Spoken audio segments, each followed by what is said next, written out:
आजऱ्यात गव्याला जीवदान, कोरड्या विहिरीत पडलेल्या गव्याला जेसीबीच्या सहाय्याने सुखरूप बाहेर काढले. वनविभाग आणि ग्रामस्थांच्या प्रयत्नाने 3 तासाच्या रेस्क्यू ऑपरेशननंतर बचाव. आजरा तालुक्यातील आंबाडे येथे कोरड्या विहिरीत पडलेल्या गव्याला वनविभाग आणि ग्रामस्थांच्या अथक प्रयत्नाने जीवदान देण्यात आले. विष्णू शिवणगेकर यांच्या शेतातील विहिरीत हा गवा रात्रीच्या सुमारास पडला होता. गव्याला विहिरीतून बाहेर पडता येत नसल्याची माहिती मिळताच शिवणगेकर यांनी तात्काळ वनविभागाला संपर्क साधला.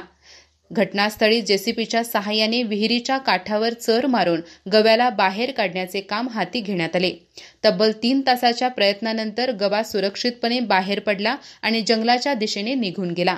उपवन संरक्षण जी गुरुप्रसाद, सहाय्यक वनसंरक्षण नवनाथ कांबळे यांच्या मार्गदर्शनाखाली आजरा परिक्षेत्र वनाधिकारी मनोजकुमार कोळी, धनगर मुळाचे वनपाल भरत निकम, पारपोलीचे वनरक्षक संजय दंडगे, धनगर मुळ्याचे वनरक्षक दीपक कदम आणि वनजीवन बचाव पथक घाटकरवाडी यांनी या बचाव मोहिमेत महत्त्वाची भूमिका बजावली.